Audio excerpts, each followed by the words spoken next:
Esses dias eu fiz uma reunião com uma cliente e ela me falou uma coisa que me incomodou profundamente. Mas sabe o que eu fiz? Eu sorri e falei que estava tudo bem. Aí chegou em casa, eu fiquei remoendo aquilo dentro de mim. Pode ser que você também tenha esse tipo de comportamento e é isso que eu vou falar nesse vídeo, que é a máscara da boazinha. Já vou direto ao ponto aí, sem enrolação. Foi uma coisa que eu percebi, né, um comportamento que eu percebi que eu tinha, que na verdade não é ser boazinha a vilã da história.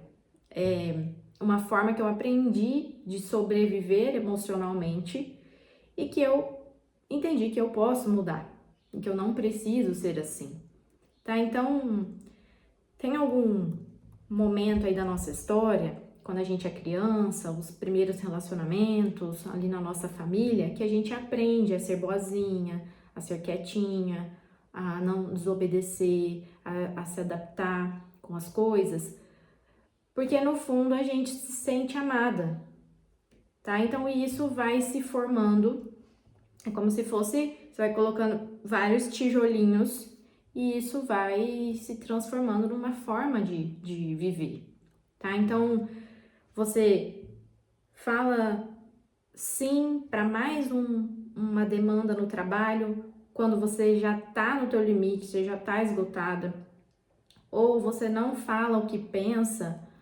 porque você acha que aquilo vai criar um conflito. Você dá muito mais do que recebe no relacionamento e no fim você vai guardando uma mágoa, um ressentimento da pessoa.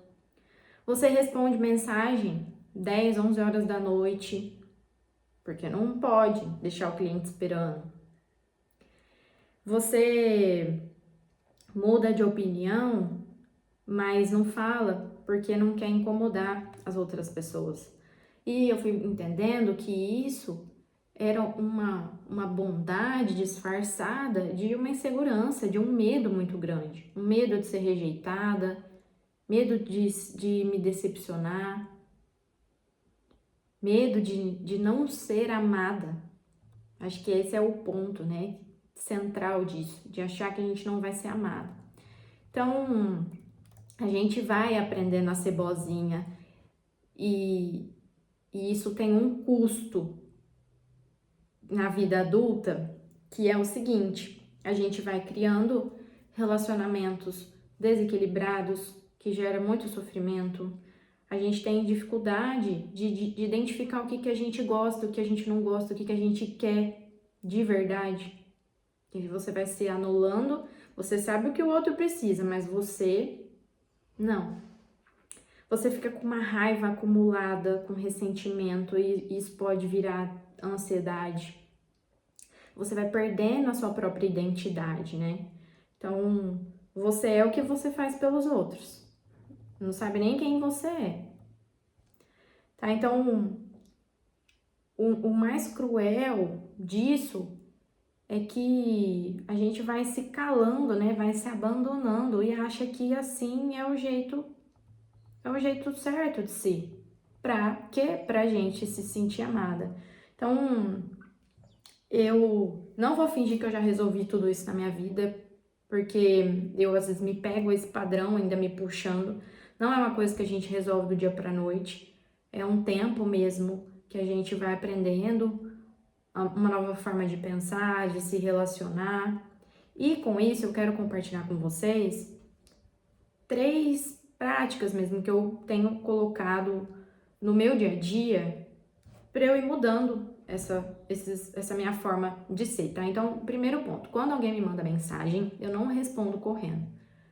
Eu posso até ler, mas eu não respondo. Eu espero para eu responder na hora que eu achar que é o momento certo e que eu já estou me sentindo segura da decisão que eu vou tomar. Então, eu não fico ali mais em alerta, 24 horas com o celular na mão, respondendo todo mundo, tá? Então, eu aprendi a dar um tempo para eu resolver as coisas, para eu pensar, para eu responder. Outra coisa também que eu comecei a perceber, eu comecei a falar não em pequenas coisas.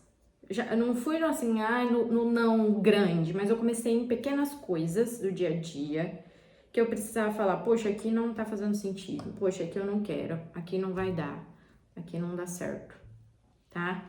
E outra coisa que eu comecei a fazer é eu comecei a nomear. Então, eu vou fazer isso porque eu tô com medo de alguma coisa ou realmente é uma ação genuína ali que eu tô fazendo de coração, tá? Então, eu comecei a entender, nomear para eu saber o que que estava acontecendo dentro de mim, tá? Então, essas pequenas práticas, elas têm me ajudado a pensar melhor, agir melhor e criar o hábito de manter isso na minha vida, tá?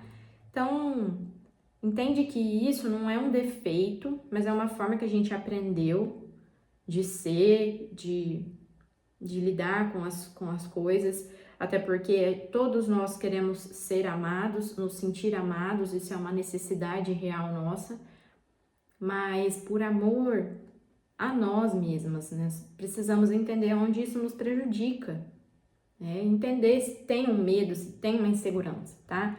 Então, você não precisa ser menos para ser amado, você não precisa se anular para ser amado. Você só não encontrou os espaços onde você vai ser suficiente, tá? E esses espaços existem, acredite.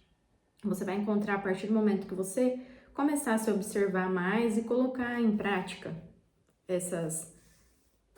esses comportamentos, tá? Então, quando a gente aprende a se autoconhecer, ele não tem um destino, ele é uma jornada, é um caminhar, a gente vai passando a ter curiosidade sobre como a gente age, como a gente fala. E eu tenho um espaço exatamente para isso, para te ajudar, te apoiar com mais profundidade, né, com acolhimento e com uma estrutura, tá? Então, se você quer saber, eu vou deixar o link aqui embaixo.